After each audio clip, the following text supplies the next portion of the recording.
नमो अरिहन्ताणं नमो सिद्धाणं नमो वायरीयाणं नमो उवध्यायाणं नमो लोये सौवसाहुणं नमः श्रीवर्धमानाय निर्धूतकलिलात्मने सालोकानां त्रिलोकानां यद्विद्यादर्पणायते। यह मांगलिक ग्रंथ श्री रत्नकरण शावकाचार्य है। इसके रचयिता आचार्य भगवान श्री समंतभद्र स्वामी है। इसमें 7 अधिकार हैं। इसमें से पहले अधिकार में सम्यक दर्शन के अंतर्गत निहि शंकित निहि कांक्षित निर्व चिकित्सा अमूल दृष्टि ये 4 अंग समझे। उसके बाद में अपना यहाँ चल रहा था उपगोहन नाम का अंग, उसको पूर्ण करके अपन आज आगे बढ़ेंगे। पहले इसका विचार करते हैं। ये 15वें नंबर का श्लोक है, इसको पढ़ते हैं साथ। स्वयं शुद्धस्य मार्गस्य बालाशब्द जनाश्रयां वाच्यतां यत् प्रमार्जन्ति तद्वदन्त्युपगूहनम्। क्या अर्थ निकला इसका?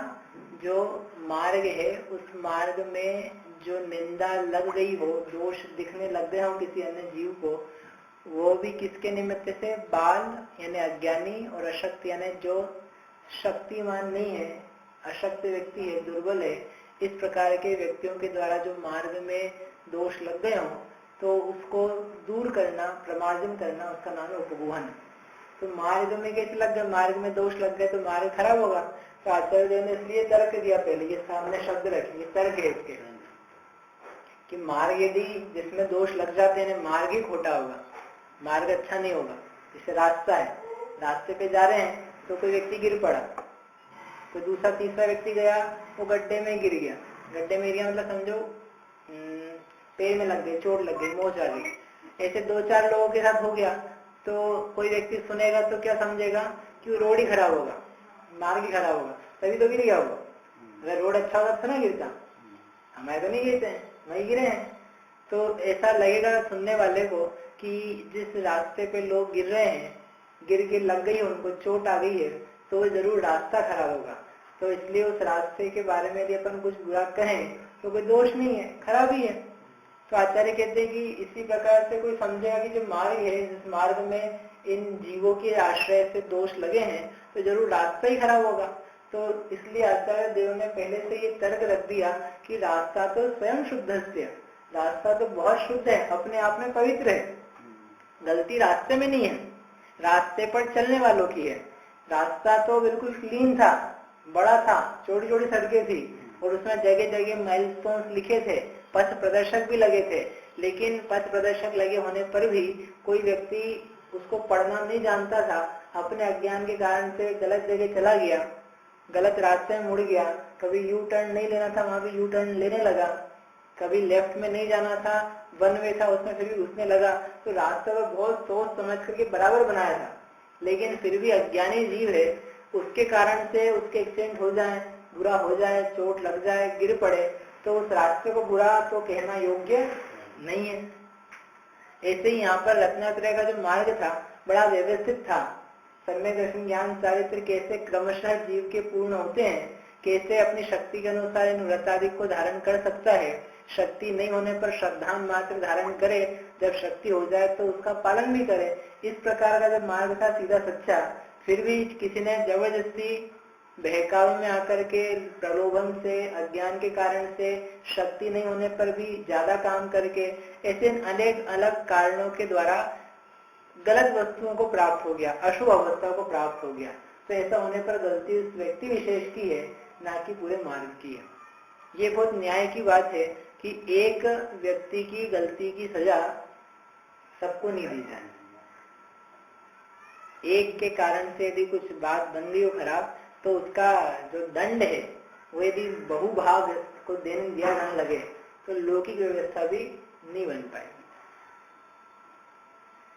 यदि अपने घर में समझो किसी एक ने गलती करी तो दंड किसको मिलना चाहिए? समाज के या परिवार किसी के भी द्वारा उसी एक व्यक्ति विशेष को और उसके पूरे परिवार को, परिवार में जो आसपास के और जो निकट के परिवार वाले लोग हैं उनको भी दी जाने लगे, तो वो योग्य नहीं कहला सकता कि ये न्याय रूप व्यवस्था नहीं करी, अन्याय हो गया। गलती करी एक ने और दंड दिया 50 को, ठीक नहीं है। तो ऐसे यहाँ पर गलती किसी अज्ञानी अशक्त से हुई, अपन दंड पूरे रास्ते में तो मतलब जितने लोग हैं वो सभी फिर दोषी सिद्ध हो जाएंगे, ऐसा नहीं कर सकते। ऐसा करना ठीक नहीं है। इसलिए इस ठीक को दूर करने का नाम ही है उपगुहन। यानी सोचो कितना सरल है, यदि अपन देखें तो कितना लॉजिकल है और कितना सरल भी है और पालने लायक है कि हाँ ऐसा नहीं करना चाहिए। गलती एक से हुई तो अपन उसके लिए पूरे रास्ते को खराब कैसे कहने लग जाएंगे। एक व्यक्ति व्रत का पालन नहीं कर पा रहा है, इसी कारण से कोई भी व्यक्ति व्रत का पालन नहीं कर सकता, ऐसे कैसे कह सकते हैं। जैसे एक बहुत बड़ी एक बात चलती है ना कि वर्तमान में समझो कोई मुनिराज जी नहीं है, मुनि होते ही नहीं है और हो भी नहीं सकते हैं, संभव ही नहीं है। तो ये जो बात कही, तो इस बात के कहने का आधार क्या है कि कुछ लोगों को देखा, कुछ मुनियों को देखा जो शक्ति जिनकी कदाचित कम होगी या अज्ञान भी हो सकता है, अज्ञान के कारण से जैसा प्रवर्तन करना चाहिए था वैसा प्रवर्तन नहीं किया, अथवा शक्ति की हीनता के कारण से जो कार्य व्रत आदि पालन करने थे वो नहीं करे।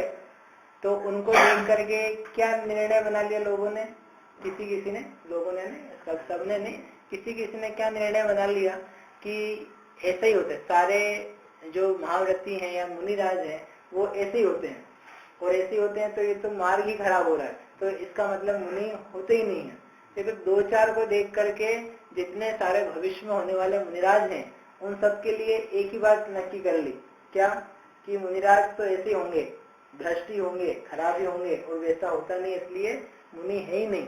इस प्रकार से मार्ग को ही क्या कर दिया, दूषित कर दिया। यानी मार्ग में इस प्रकार का दोष लगाया कि उसको निकाल पाना संभव नहीं हो पा रहा। ये क्या है, उपगुहन का विपरीत हो गया। जबकि होना क्या चाहिए था कि किन्हीं लोगों के द्वारा धर्म का पालन नहीं किया जा सक रहा है, इनकी शक्ति नहीं है, सामर्थ्य नहीं है, लेकिन ऐसा होने से किसी की भी सामर्थ्य नहीं है ऐसा तो नहीं है। किसी न किसी की सामर्थ्य होगी, हो सकता है कि वर्तमान में किसी की नहीं, मतलब जो समय दिख रहा है, लेकिन आगे भी बहुत सारा समय आएगा। आज ही का साल नहीं है, अगला साल भी है, उसके आगे का साल भी है, उसके आगे का साल भी है, इससे बहुत सारे वर्ष हैं। तो उन वर्षों में कभी तो कोई तो हो सकता है ना। और अभी भी पूरे भारतवर्ष में घूम करके तो हम देखे नहीं है कि कहाँ कहाँ कौन कौन है सही गलत। तो अपन एक को देख करके सारे को कैसे खराब कह सकते हैं। एक मुनिराज की वृत्ति देख करके सारे मुनिराजों की वृत्ति को खराब कैसे कहा जा सकता है। ये बहुत ज्यादा एक ज्वलंत प्रकरण हो जाता है और समस्या वाली बातें हो जाती है। इसलिए इसको उपगुहन के माध्यम से दूर करना चाहिए। इसका अर्थ ये नहीं कि हम गलत व्यक्ति को सही मानने लग जाएं, ये कहने का अभिप्राय नहीं है, लेकिन किसी 1-2 व्यक्तियों में दोष दिखते हो तो उसके कारण से मार्ग को बंद नहीं कर दो। मार्ग तो शुद्ध है, मार्ग सरल भी है, मार्ग ग्रहण करने लायक है, वो मार्ग पर चलने वाले जीव भी हैं। मार्ग यानी रत्नत्रय का मार्ग, मोक्ष मार्ग। समझ में आया। अशक्त व्यक्तियों के द्वारा कैसे दोष लग सकता है, अशक्त व्यक्तियों के द्वारा कैसे लगेगा, जो कमजोर हैं। तो कोई व्रत आदि धारण किए लेकिन व्रत को पूरा वैसा पाल नहीं पा रहा है, क्योंकि शरीर की शक्ति नहीं है, शरीर है वो दुर्बल हो गया, क्षीण हो गया, और क्षीण होने के साथ में जो शक्ति जिस प्रकार से पालने के लिए चाहिए थी वैसा नहीं रहा। तो अब उस जो व्रत धारण किया उसमें कुछ दोष भी लगना चालू हो गए। लेकिन फिर भी उसमें ज्ञान है यदि, तो वह उस दोष के लिए क्या करेगा, दूर करने का प्रयास करेगा, जितना यथासंभव शक्य होगा उतना। फिर भी दोष लगेंगे तो उसका क्या करना चाहिए, प्रमार्जन करना चाहिए, ये कहने का मतलब। अज्ञानियों के द्वारा जो दोष लगते हैं और अशक्त के द्वारा जो दोष लगते हैं, दोनों में क्या अंतर है। अशक्त के द्वारा जो दोष लगेंगे ना वो तो अल्प होंगे, वो बहुत ज्यादा प्रॉब्लमेटिक नहीं होंगे। लेकिन जो अज्ञानियों के द्वारा दोष लगाए जाते हैं मार्ग में, जैसे कल सब उदाहरण दिए थे ना, कोई चोरी करके चला गया, कोई सामान उठा के चला गया, कि कोई किस चक्कर में फंस गया, कोई प्रॉपर्टी के लेन देन में फंस गया, कोई धन की याचना करने लग जाए, पैसे मांगने लग जाए। तो ये जो चीजें हैं ये ज्यादा समस्या करने वाली है, जो अज्ञानियों के द्वारा हो जाती है। जैसे धन की याचना करने लग जाए कोई, हमको क्या करना है, कार खरीदना है, तो आप थोड़ा पैसा दो, आप दो, आप दो। और वेश कैसा है अपना, वेश है त्यागी का। जिस मार्ग पे, जिस रास्ते मांगना नहीं चाहिए तो मांग रहे हैं, तो ऐसा देख करके लोग क्या समझेंगे, अरे इनके त्यागी, या ये मुनिराज या ये माता जी किस प्रकार की हैं, ऐसे मांगते हैं लोग, तो इसलिए अपने को इनके पास नहीं जाना, सब लोग ऐसे होते हैं, ऐसा प्रचारित करना तो ये ठीक नहीं है। एक दो हो सकते हैं वैसे, तो ये अज्ञान के कारण से तो जो फैलते हैं उसमें समस्या ज्यादा हो जाती है। और जो अशक्त होगा तो कम से कम याचना नहीं करेगा, वह पाल नहीं पाएगा किसी चीज को, दोष लग जाएंगे उसमें, अतिचार लग जाएंगे, भंग भी हो सकता है व्रत का, लेकिन फिर भी उसको दूर करने का प्रयास करेगा। अज्ञानी के द्वारा होगा तो उसको तो ज्ञान ही नहीं है, तो दूर करने का भी प्रयास नहीं करेगा। इस प्रकार से एक सामान्य गुण है ये उपगुहन, जो हर व्यक्ति के जीवन में होना चाहिए। समझ में ही बात, ऐसा समझ में आएगी, एक कठिन नहीं है समझने के लिए, लेकिन इसको प्रैक्टिकली अपने लाइफ में आना चाहिए। तो कैसे हम करें इसको, कैसे करें, तो इसका ये है कि किसी के दोष दिखें तो उनके लिए हम क्या करते हैं, और ऐसा नहीं कि दूसरों में विस्तारित करेंगे तभी अनुपगुहन होगा।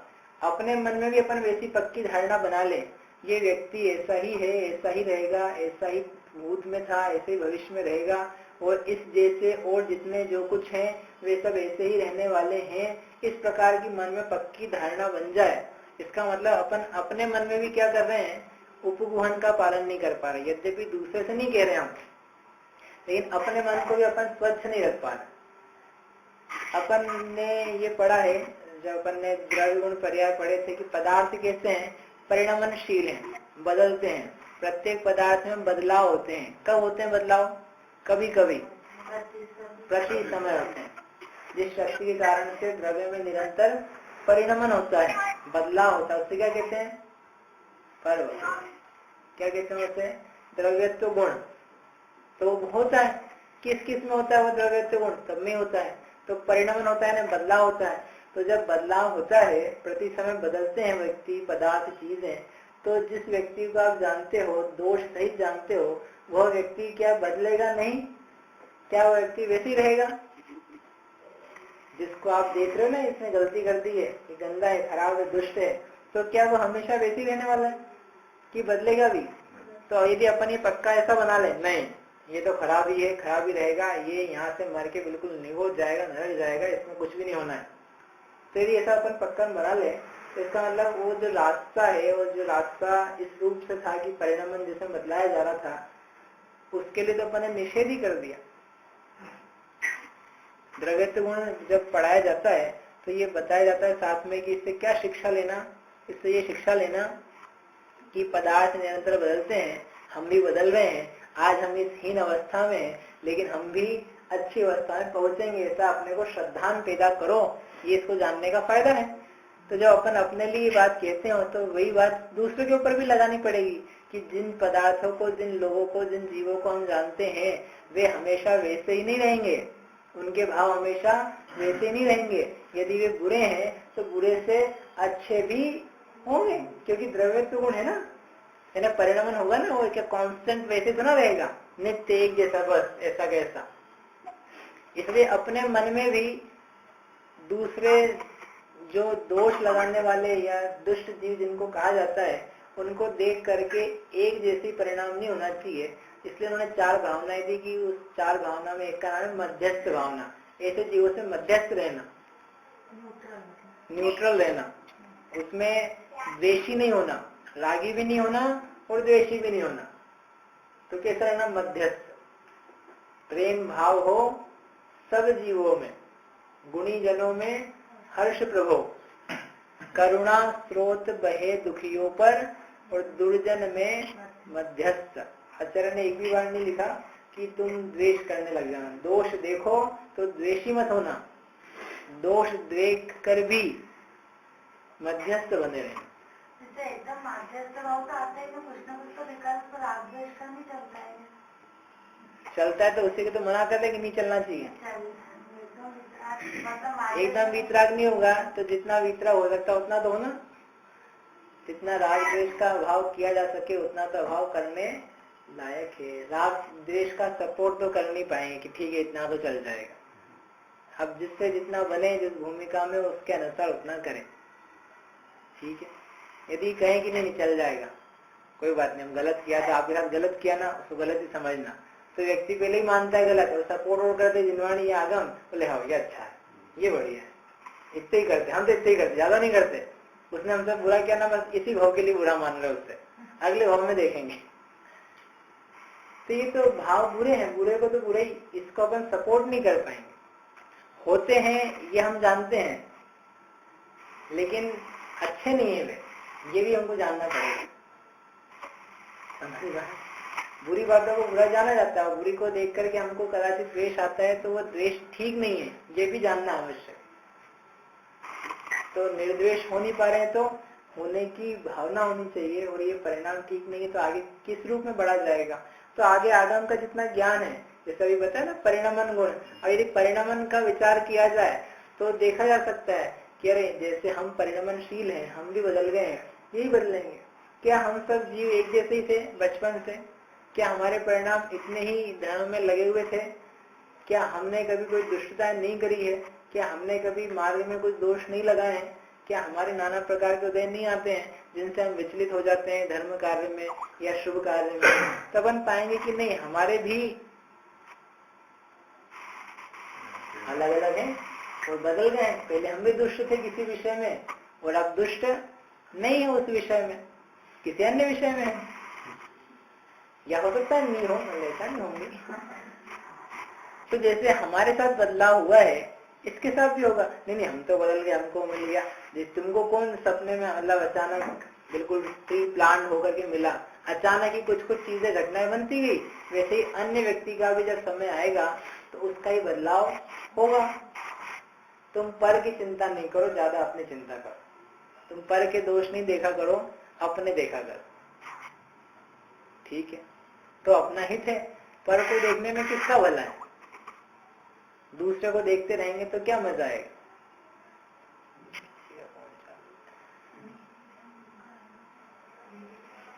समझ नहीं बात, ऐसा होगा। अब ये तो अपन ने धर्म के संबंध में देखा, ऐसे के ऐसे अब लौकिक जीवन में लगा लेना। अपन ने लास्ट टाइम जब पढ़ा था ना छेडाला में, फिर आपने पूछा भी था अभी, तो अब इसका विस्तार करना पड़ेगा। ये तो धर्म के संबंध में देखा कि दोष दिखे तो उनको ढाको। क्यों ढाको? क्योंकि इससे धर्म की अपकीर्ति होती है, लोगों का धर्म में विश्वास डिगता है, कमजोर होता है, गिरने लग जाते हैं धर्म से। और ये धर्म ऐसा नहीं है कि जो डिगाने वाला हो या अशुभ कराने वाला हो, ये तो लोग की कमजोरी से ऐसा हुआ है। इसलिए मार्ग स्वच्छ दिखता रहे, बराबर दिखता रहे, इसलिए इसके प्रति प्रीति, धर्म से प्रीति होने से इसको ऐसा रखना, इसको निर्मल बनाए रखना, ये आपका हमारा सबका कर्तव्य है कि जिन शासन निर्मल बना रहे, निर्मल दिखे, इसमें एक भी कलंक नहीं लगे। जैसे हम ये नहीं चाहते कि हमारे कुल की कीर्ति में कलंक लगे, लगाना चाहते हैं कि अपने घर के जो बच्चे हैं, माता पिता हैं, उनके ऊपर कोई चोरी का इल्जाम लगा दे, दुष्टता का इल्जाम लगा दे, अथवा व्यभिचार का लगा दे, किसी प्रकार का, मतलब बच के रहते हैं कि हमारे ऊपर एक भी दाग नहीं लगे। हमारे घर के किसी भी व्यक्ति को पुलिस स्टेशन नहीं जाना पड़े, कुछ भी किसी भी प्रसंग में रिपोर्ट तक लिखाने नहीं जाना पड़े। मैंने पुराने लोग है ना कि कोर्ट कचहरी का पैर रखना, पुलिस स्टेशन में पैर रखना मतलब महापाप, रखना ही नहीं, लेकिन कलंक है। आज की नहीं कह रहे, अब आज तो पता नहीं क्या क्या व्यवस्था, मोबाइल खराब हो जाए सिम तो आदमी को जाना पड़ता है। तो ऐसे ही नहीं करते हैं। जेएनयू का नाम पे ना पुलिस कलेक्टर कोई प्रशासन होता तो ये बोलते थे तो जेएनयू कुछ कर नहीं सकता, मतलब जाने की बात तो दूर है। तो वो जो जैसे लौकिक है कि वो कलंक नहीं लगाना चाहते, नहीं लगता। ऐसे ही कुल तो इस शरीर के संबंध वाला है मात्र, लेकिन ये जो अपना धर्म है, जिन धर्म ये शरीर से संबंध नहीं रख रहा है, ये अपनी आत्मा से संबंध रखता है। इस धर्म से हमारी आत्मा तिर रही है, इस कुल से तो अकेला शरीर तिर रहा है। तिर रहा है, इसकी उत्पत्ति हुई है माता पिता के कुल के निमित्त से, जाति से, और ये इस भाव का काम चल रहा है। लेकिन धर्म ने तो हमारी आत्मा को सपोर्ट किया है, उसको पोषण किया है। तो मेरे द्वारा या मेरे अन्य जो लोग हैं इनके निमित्त से इस धर्म में किंचित मात्र भी दोष नहीं लगे। दोष लगते हैं तो उसको दूर कैसे किया जाए, इसका मैं सोचू। तो धर्म की प्रीति जिसको है उसके कारण से ये उपगुहन अंग बन जाता। ठीक है, कैसे लोग फैलाते हैं थोड़ा सा लिखाता है कि पेपर में लोग देते हैं गलत बातें। जितने कम्युनिकेशन के मीडियम्स हैं उनमें बात फैलाई जाती है, किसी मुनि के लिए, किसी माता जी के लिए, किसी साधर्मी के लिए, किसी ट्रस्ट के लिए, मंदिर के कार्यकारिणी के लिए, ये जो सब फैलाया जाता है ये सब क्या है, उपगुहन का विरोधी। उपगुहन नहीं कर पा रहे, क्या कर रहे हैं, अनुपगुहन कर रहे हैं। अब आप समझ लेना कम्युनिकेशन के जो साधन है, ईमेल है, न्यूज़पेपर है, व्हाट्सएप है, फेसबुक है, और प्रकार से टीवी पे अभी तक कोई आया नहीं है मेरे ख्याल से। इस टाइप की चीजें आए, सामने आए जनता के, तो नहीं आनी चाहिए क्या कि वे समाप्त कैसे हो जाए, इसका प्रयास हो, बजाय इसके कि जनता को मालूम पड़े। फिर तुम्हारे घर में झगड़े हुए हैं तो पेपर में छाप दें कि अरे ये कैसी बातें करते हो, झगड़ा कैसे बंद हो, ये करना चाहिए। ना कि इस बात का प्रयास करना चाहिए कि सबको बढ़ जाए वो खबर। अपने घर के झगड़े के सबको बताने लायक है। ऐसे ये धर्म हमारे घर का है, हमारा स्वयं का है, इस पे चलने वाले साधन हमारे अपने हैं। तो इनकी बातें, इनकी गलतियां हम दुनिया भर को बताएं तो ये तो घर की बात बताने में ढिंडोरा पीट रहे उसका, तो कितनी बुरी बात, कितनी बुद्धि कम है। अपने मंदिर के झगड़े यदि पेपर में आने लग जाए, ट्रस्ट के विवाद पेपर में आने लग जाए तो कितनी बुरी बात है। तो इसको तो लोग मजे लेते हैं, जैनों के ऐसा होता है, इसलिए ऐसा करना ठीक नहीं है, ऐसा हो ठीक नहीं है। इसको तो दबाए कैसे जाए और सॉल्व कैसे किया जाए, सही सॉल्यूशन निकाला जाए। नहीं हो सकता तो कम से कम अपन से नहीं हो सकता तो अपन तो मौन रखो, पेपर में जो आता है तो आने दो उसको, और चार खबर लेके अपन उसके मजे क्यों लो। दूसरे ने किया है किसी अनुपगुहन रूप कार्य तो कम से कम अब वापस और उसको तो नहीं आगे बढ़ाओ। पता है पेपर में क्या है, पता है पेपर में क्या है, पता है पेपर में क्या है, अरे जो आया होगा आया, तुम तुम्हारा काम करो ना, जो आया होगा तो आ गया, नहीं आना चाहिए था। अब लोग नहीं पढ़ते होंगे तो और जान करके पढ़ते हैं कि अब देखें क्या बोल रहे थे, क्या है ऐसा, तो आ गया तो आ गया, अब और क्यों पढ़ा रहे, मतलब बोल बोल करके खत्म हो गया। ठीक है मोनिका दीदी, आपका माइक है ना चालू है, उसको बंद कर लो। ये धर्म के संबंध से बात करी। अब अपने लौकिक जीवन की अपन 5 मिनट बात करके पूरा करते हैं कि ऐसे ही अपने आसपास रहने वाले लोगों के साथ में, घर परिवार के साथ में जो कोई दोष दिख गए हो अपने को, तो उनके दोष कहने लायक नहीं है। जैसे माता अपने बालक के दोष नहीं कहती है, दोषों को दूर करने का प्रयास करती है, लेकिन उसको जा जाके दुनिया भर को बताती नहीं है। क्यों? पर आप बताओ कि आपकी मम्मी ने, आप जब छोटे थे तो आप कुछ कुछ करते होंगे, शैतानी वगैरह भी करते होंगे, तो किस किस को जा जाके बताती होंगी कि मेरे बच्चे ने ये भी किया, ये तोड़ दिया, ये फोड़ दिया, वहां से उठा लाया, उसको ऐसा मारा, उसको ऐसा डांटा, उसके पेट में मुक्का मार दिया। ऐसी सब बातें मम्मी ने किस किस को जा जाके बताई? आपके मामा को, चाचा को, फूफा को, और बहुत सारे मित्र हैं, उन सबको किसको बताती कि नहीं जो गलत किया तो माता उसी को समझा के शांत कर लेती है। ये बताने लायक बातें नहीं है। अच्छी बातें तो बताती हैं कि मेरा लड़का फर्स्ट आया, उस कंपटीशन में भी गया था, वहां भी अच्छे मार्क्स लिए, इतनी मेहनत करी, इतनी पढ़ाई करी, अच्छी अच्छी बातें बताती हैं। तो बुरी बातें आज तक नहीं बताई उन्होंने हमको, अच्छी बातें तो बता देती हैं। तो बुरी बातें नहीं है क्या? आप में कोई तकलीफ, मतलब दोष नहीं है क्या? दोष तो है, किसमें दोष नहीं है? दोष सब में है, लेकिन बुद्धिमान जानता है, प्रेम रखने वाला जानता है कि अपने को दोष कहना योग्य नहीं है। दोष सब में होते हैं। धर्म के संबंध से क्या, लौकिक समाज के संबंध से ही अपने को किसी के दोष कहना ठीक नहीं। दोषों का त्याग कहने का, हमें किसी के दोष नहीं कहने। दोष क्या देखने लायक ही नहीं। पहले तो जहाँ दोष होते हैं वहां से अपनी निगाह हटा लो, वहां से अपने कान हटा लो, अपन खुद ही हट जाओ, हट सकते हो तो। और नहीं हट सकते तो कम से कम अपन उसमें सहभागी नहीं बने, सहभागी बन करके उसको और प्रचारित नहीं करें।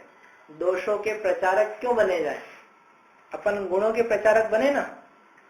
आपको एम्बेसडर बना देते हैं, कोई भी आपको एम्बेसडर बनाएंगे, एम्बेसडर समझते हैं, उसका लीड प्रचारक किसका बनाओगे कि वो आती है बाजार में, क्या बोलते हैं उसको, कोई अल्कोहल शराब आती है, उसका एम्बेसडर बनाएंगे, ठीक है।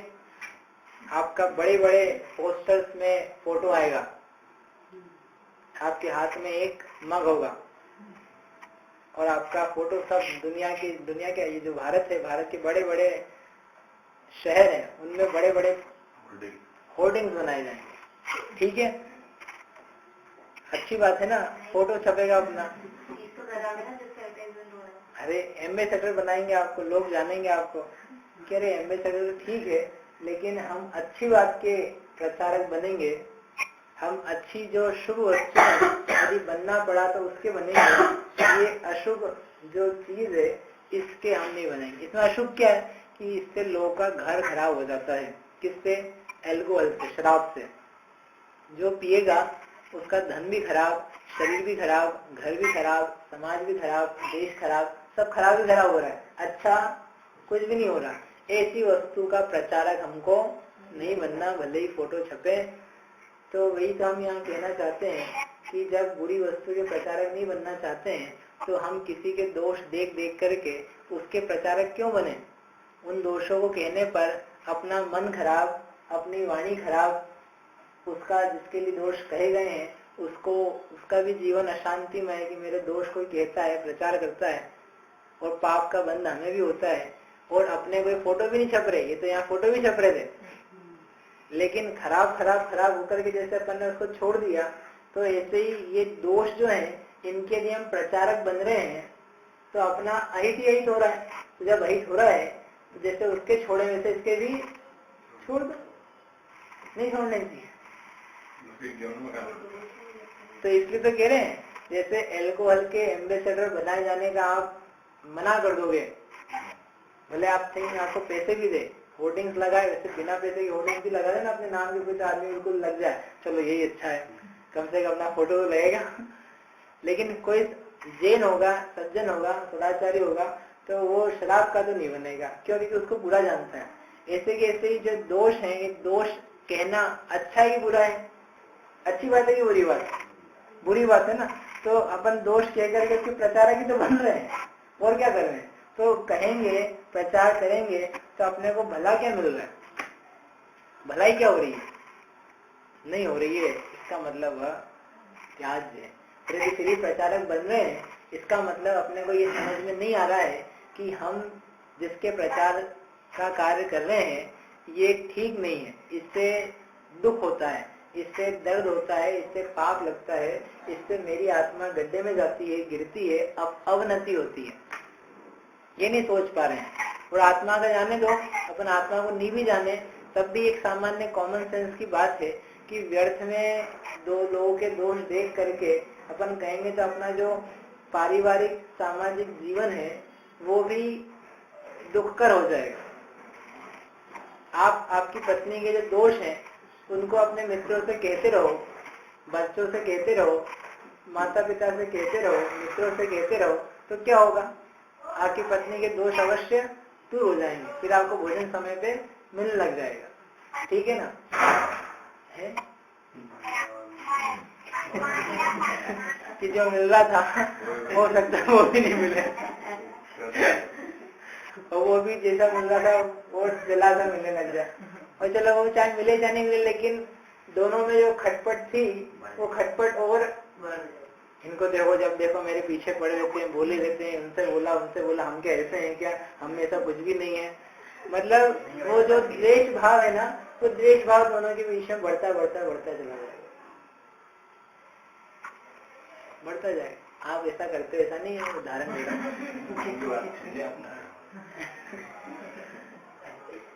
उससे नहीं होगा, उसका उपगोहन करो, उसको बताओ व्यक्ति को। स्थितिकरण में देखेंगे उस बात को, उस व्यक्ति को हम यहाँ पे दोषों का समर्थन नहीं, एक बात ध्यान रखना, ये जिसे पूरा प्रकरण है इसमें दोष नहीं है, दोषों को भी गुण देखा जाए, ये बात नहीं कही जा रही है। किसी ने गलती करी है, व्रत में दोष लगाया, अपने जीवन में कोई कमी कर रहा है अथवा दुख दे रहा है, तो उस दोष को हम दोष नहीं कहने को तैयार है, ऐसा मतलब नहीं है। दोष तो दोष है, गलती है, उसको दूर करना भी आवश्यक है। अपन तो ये कह रहे हैं कि उसको आप फैलाओ नहीं, इतनी सी बात कही जा रही है। यहाँ पर हम दोषी को महान नहीं कह रहे हैं, वो महान व्यक्ति आप मत को, उसके बारे में कुछ भी, आपकी पत्नी है देखो भैया बच के, ऐसा कुछ नहीं कह रहे। ये सब एक कॉमन सेंस की बात कर रहे हैं कि उस तक बात पहुंचेगी तो ठीक है, अन्य तक बात पहुंचने में कुछ भी किसी का भला नहीं होना है।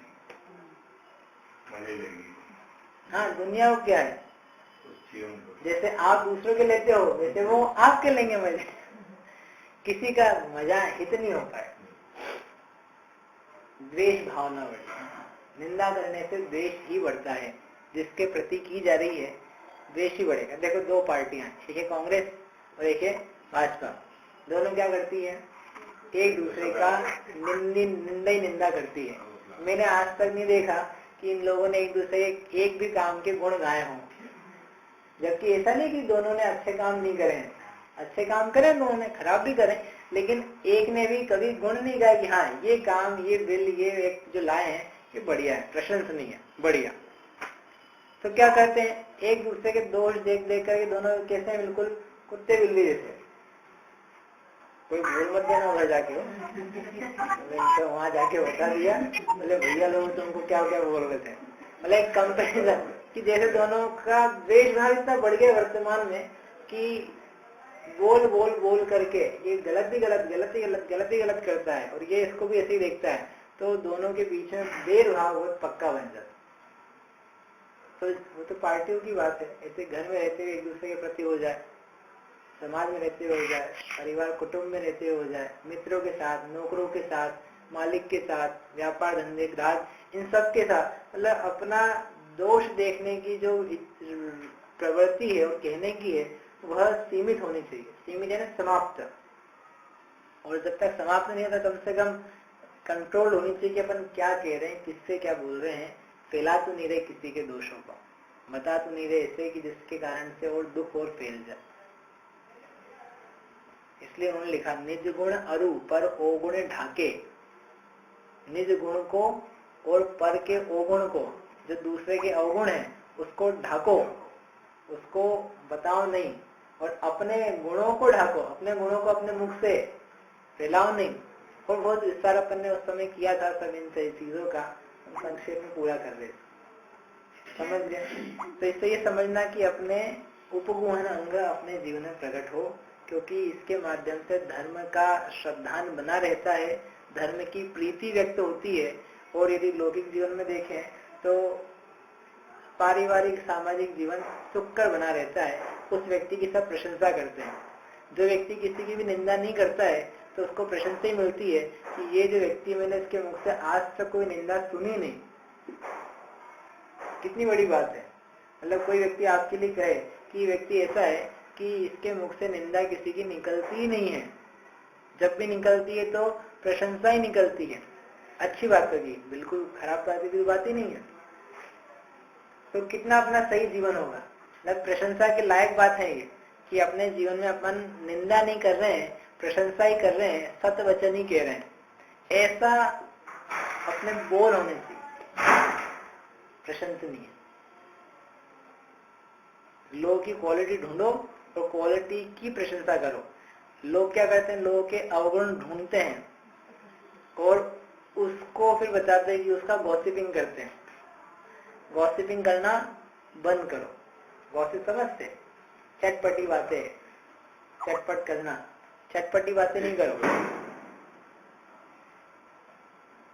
अच्छी बातें करो, सत्य बातें करो, ठीक है। इसलिए आज से आप सबके नियम कि अपन निंदा, पहले भी अपन ने किया था ये प्रयोग, अभी हमने थोड़ा सा चेंज किया उसको कि अपन एक काम करते हैं, हमने मंदिर में हमारा प्रकरण इस संबंधी चल रहा है कि एक नियम लेते हैं कि अपन निंदा नहीं करेंगे, सबकी नहीं, थोड़े लोगों की। थोड़े कौन, अपने जो परिवार के लोग हैं उनकी अपन निंदा नहीं करेंगे, और धर्मात्मा जीवों की निंदा नहीं करेंगे। ये धर्मात्मा अपन उपगम से ले रहे, और निंदा के प्रसंग से अपने घर के लोग, इनकी निंदा नहीं करेंगे। इनको छोड़ के बाकी सबकी निंदा करने की आपको छूट। निंदा ने बुराई, वो नहीं करेंगे। दूसरों के अवगुणों को प्रचारित नहीं करेंगे, ठीक है, समझ गए। अपने घर वाले ने अपने माता पिता भाई बहन सास ससुर बच्चे, ये सब अपने घर के परिवार जिसको कहते, इनकी हम क्या करेंगे, बुराई नहीं करेंगे।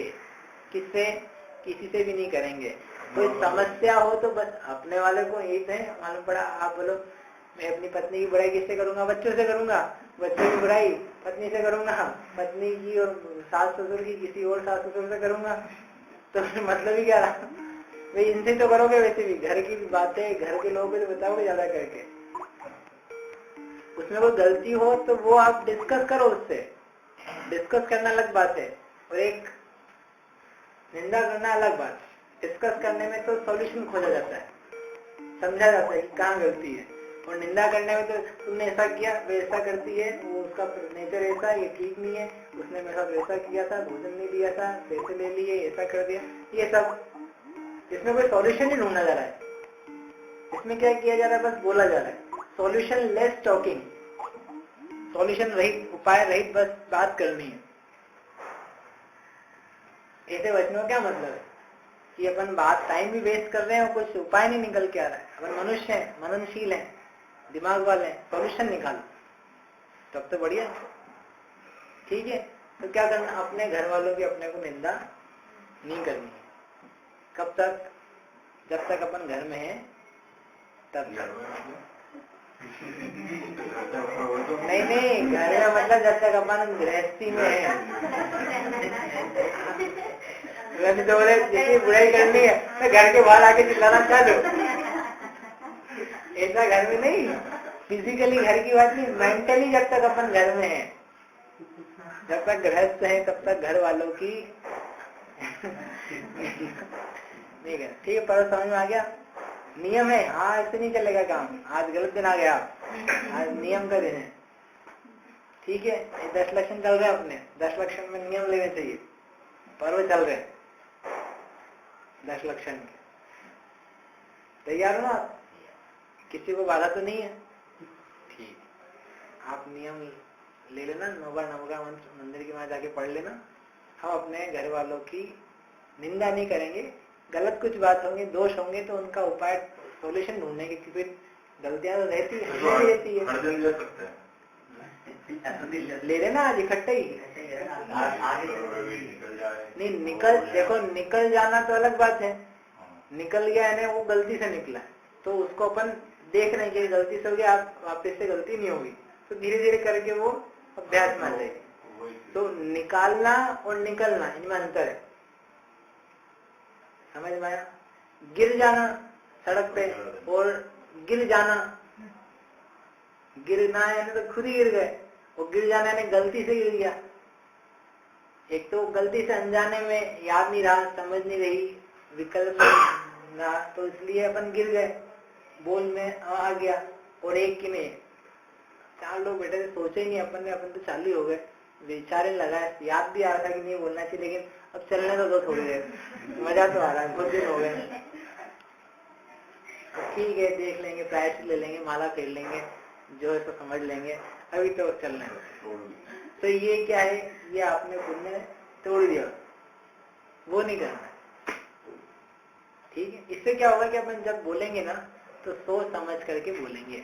ऐसा पिछली बार अपन ने जब किया तो आपके अनुभव आपने बताए थे कि अपन ने जब करा तो अपने को विचार रहा कि अपन क्या बोल रहे हैं, ठीक बोल रहे हैं गलत बोल रहे हैं, ठीक है। आप करो इसको, कोई बाधा नहीं होगी मेरे ख्याल से, है ना, ठीक है, बढ़िया, अच्छा है, ठीक है। तो कैसे लेना, मंदिर में जाके ले लेना, और अभी अपन काय साइड करें ना तो उसका प्रारंभ समय लेना, पक्का वहां जाके और हो जाएगा। हर दिन का लेना की जगह आपको ले लेना हमेशा, ठीक है। हो जाएगा ना गलती से तो वो तो अलग बात है। जावाणी के ज्ञान ते सूझे लो कालो, सो वाणी मस्तक नमो सदा देत हो